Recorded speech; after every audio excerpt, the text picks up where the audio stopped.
Alright, good afternoon, true believers. This is John Krupa here with the freedom to draw unsolved mysteries. I have not made a case in a while, but I am back better than ever. Today's case is a case of a missing little girl. She's been missing since 1985.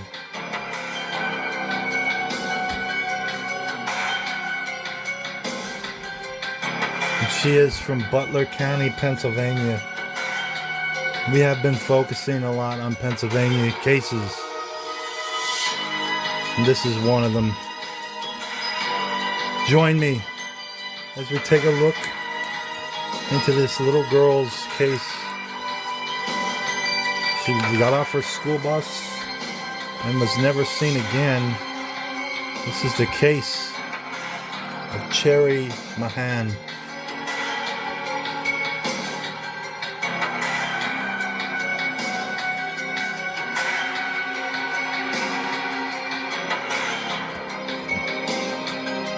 We're going to draw her and tell you her story at the same time.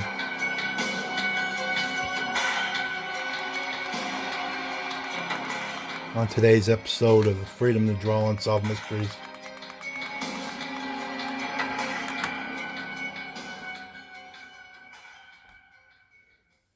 There was an anonymous letter about a month ago put out about this person. I'm going to start off with that. Anonymous letter could shed light on decades-old disappearance. 34 years ago, on February 22nd, 1985, 8-year-old Cherrie Mahan got off the school bus in Cabot but never made it home.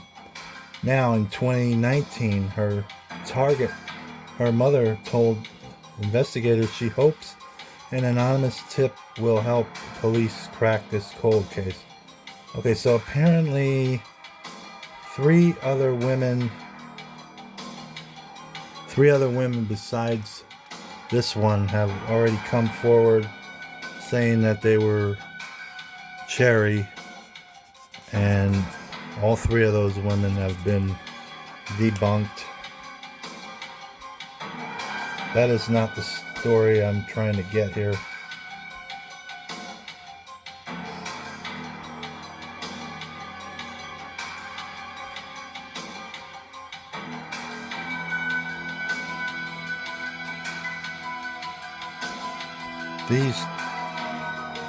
Three other women have come forward saying that they are this girl, and they've all taken the fingerprints and have managed to debunk these claims. I don't know why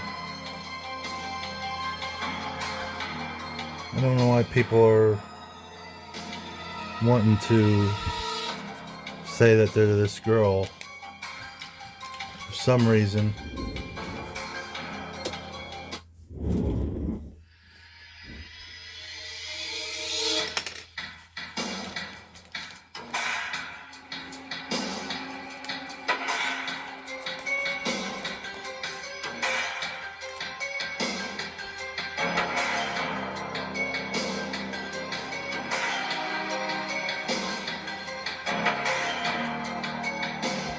Okay, sorry about that. I found the article I was looking for. A woman claims to be a Pennsylvania girl missing since 1985. Fingerprints prove otherwise. So the three other women before her, this is the same way they weeded this one out. A police investigation has revealed that a woman claiming to be an 8-year-old Pennsylvania girl missing since 1985 is likely not the missing child, according to DNA. Forensic fingerprint analysis showed that the woman claiming to be Cherrie Mahan, who was last seen on February 22nd, 1985, is likely not the missing child, according to DNA. And it did not match the ones of the missing girls fingerprints, according to the press release from the state police provided. When it comes to nano-sized sums, reefers don't usually have a lot of feature-rich options, but this sum from Fiji... This is the first time in a while, guys. I'm having a little technical difficulty today. That's what you get when you take a month off, I guess. So the Pennsylvania State Police out of Butler, PA, says that this latest woman claiming to be Cherry is not for real, and therefore more agony for the mother. Her name is Janice McKinney. She is the mother of this child, and she will tell you that this child is a result of a rape. She was raped and she had this child, but the child was her whole life.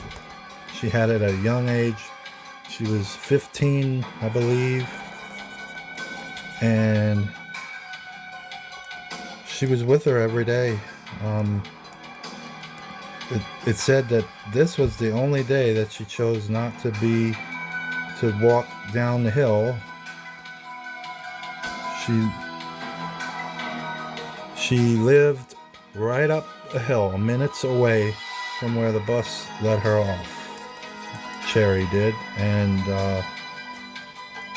this day, February 22nd, 1985, was the day that Janice said, "Hey, well, you know, it's a nice day. Let Cherry walk up the hill by herself."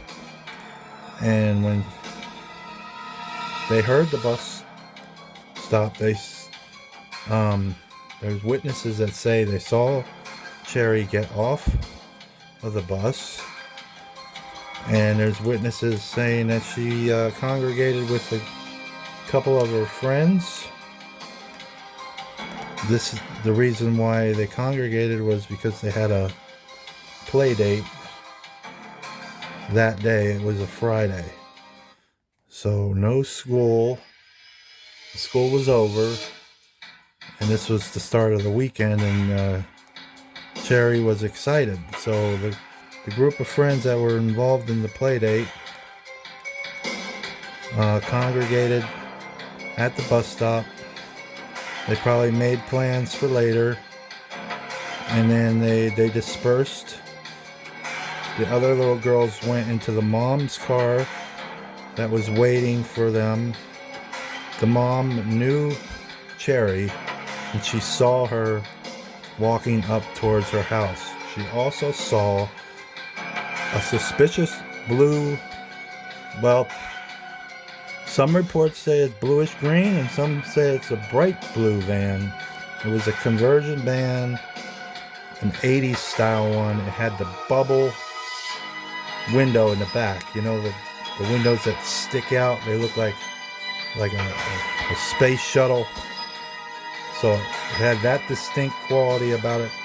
Also had a skier in a mountain scene painted on the side of it. It took pretty much the whole length of the van up this scene with the skier. Apparently in the 80s,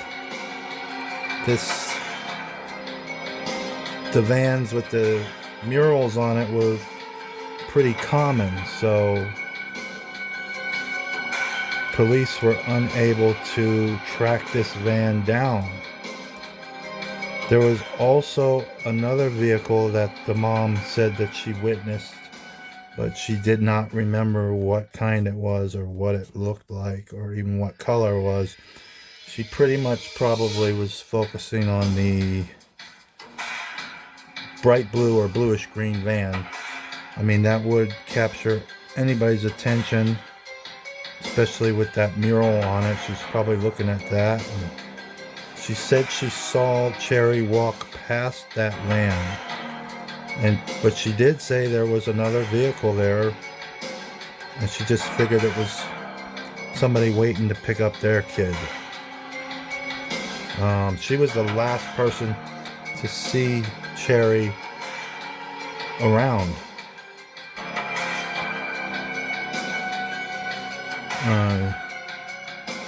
Could this have been a stalker that stalked her every day and knew that this was Janice's day off, and he could have been in one of those vehicles and sat out there every day, and he probably saw that the mother came and greeted her every day, and then this day, February 22nd, he found his opportunity. He said to himself, this is all hypothetical. Could he have said to himself, I'm gonna act on this. This is my chance now to get this girl. So that might have been the scenario that played out. She was definitely said to been abducted.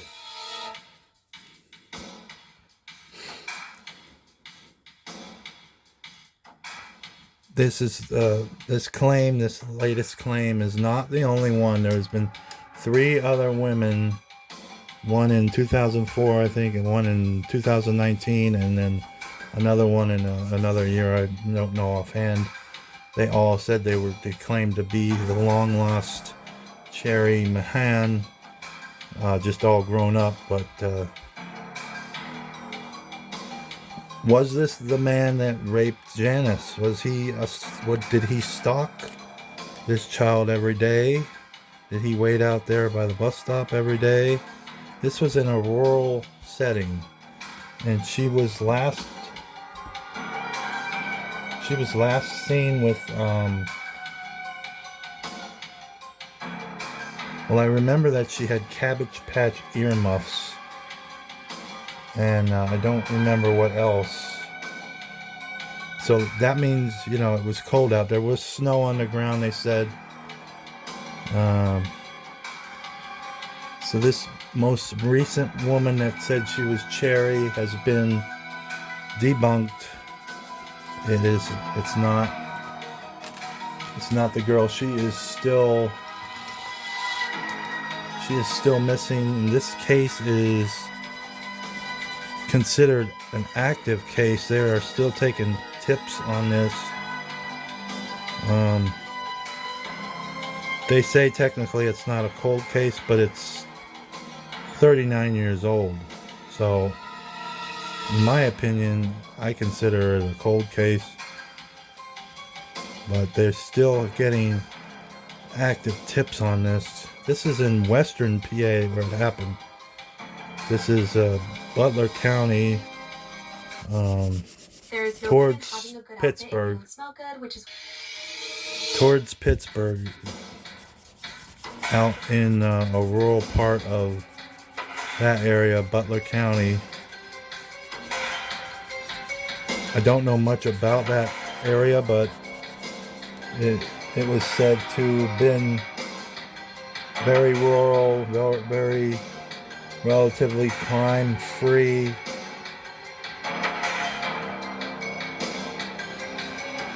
This case was the first case where they put her picture on, like, how you see the milk cartons, Have You Seen Me?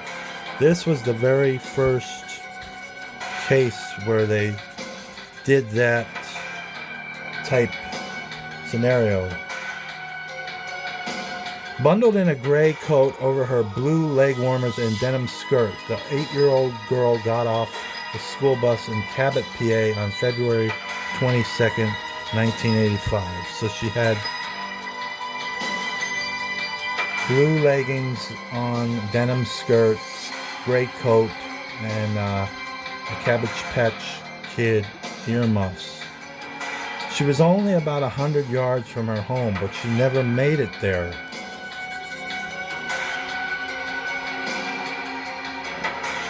To this day, investigators don't know what happened to Cherrie Mahan. Her missing poster Her missing persons poster was the first featured on the National Center of Missing and Exploited Children mailers. Has stayed up for decades, updated with an age progressed photograph of what she would look like in her 40s. Pennsylvania State Police have continued to process tips and interviewing years, running into many dead ends in a case that long ago ran cold. And this is what she is said to be looks like today if she was still alive. Cherrie Mahan. A mural-covered van was nearby. Witnesses at the time, other young children on the school bus, last saw Cherrie getting off at her bus stop. They also reported to authorities nearby a bright blue 1976 Dodge van, which was painted with a mural. So I guess it was bright blue. Other reports say it was bluish green. Either way, it had a skier. It had a painted with a mural depicting a mountain and a skier. Per her missing persons poster, which notes that the van may be involved in her disappearance.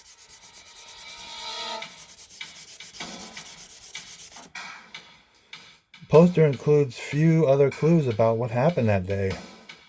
There's been a lot of vans that we looked at, Pennsylvania State Trooper Jim Long said in 2020. It's been a lot of vans we actually processed forensically, and unfortunately it didn't lead us anywhere. So there's been a number of phantom sightings too with this girl's case.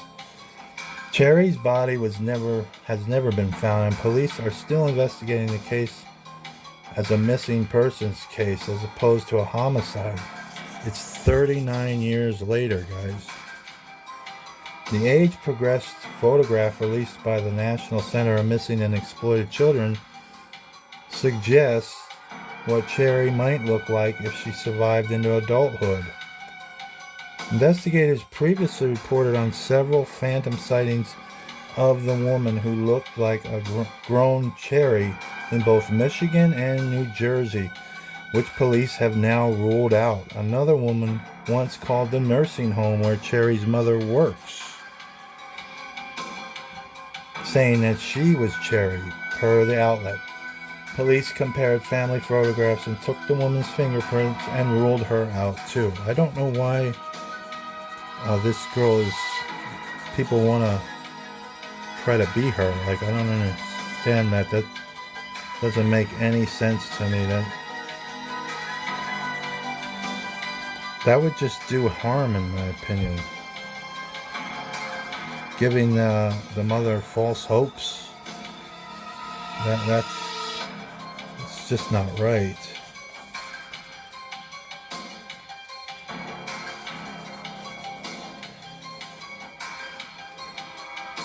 This May, a woman went on Facebook group called Memories of Cherrie Mahan and said she was Cherrie in what the administrator Brock Organ later called aggressive posts, which have been since been taken down. Some people say, but what if it was really her? Organ wrote in the post explaining the woman's removal from the group. This has an easy answer. If it really was her, she could present herself at any police office and arrange for DNA tests.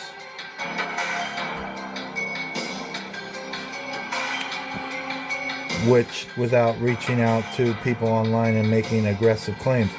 That is what a reasonable person would do. Cherrie's mother, Janice McKinney, commented below the post saying the police were investigating. This is very hard on me, so please be aware I see everything, she added.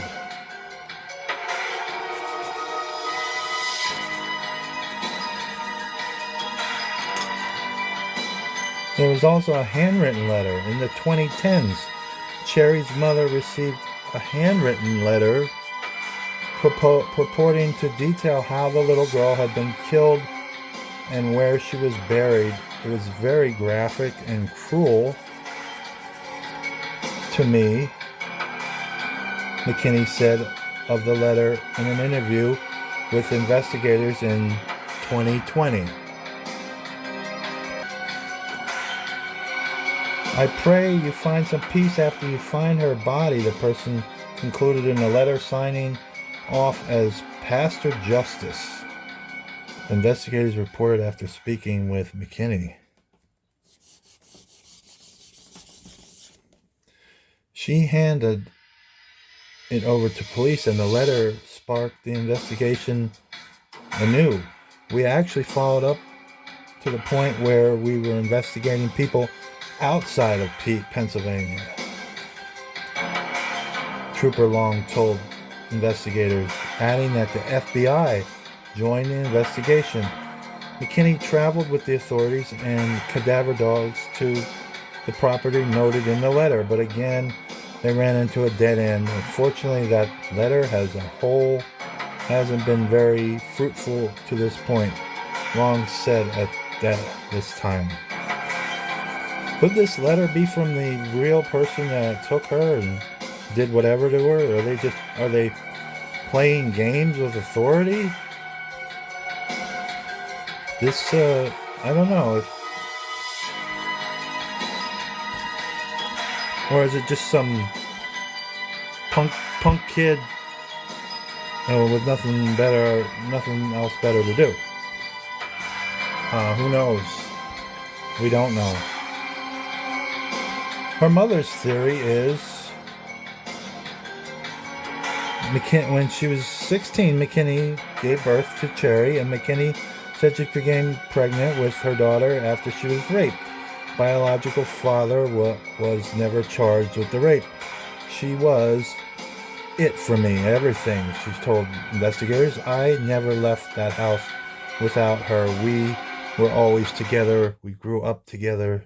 She was my life. Although she does not believe that McKinney's biological father is personally responsible for Cherri's disappearance, she does believe that the people that he knows might be involved. I believe that, but I cannot prove it, she added. Police have interviewed the father, the outlet reported, and he denies any connections. Speaking generally about suspects in this case, the interview with investigators and Trooper Long said, anybody that was implicated until we find evidence otherwise, they still would be considered suspects. So that does it for this case. It's still a big question mark as to what happened to this little girl. Just put yourself in that parent's shoes. She heard the bus dropping her little girl off, and she was awaiting her and never came up the driveway.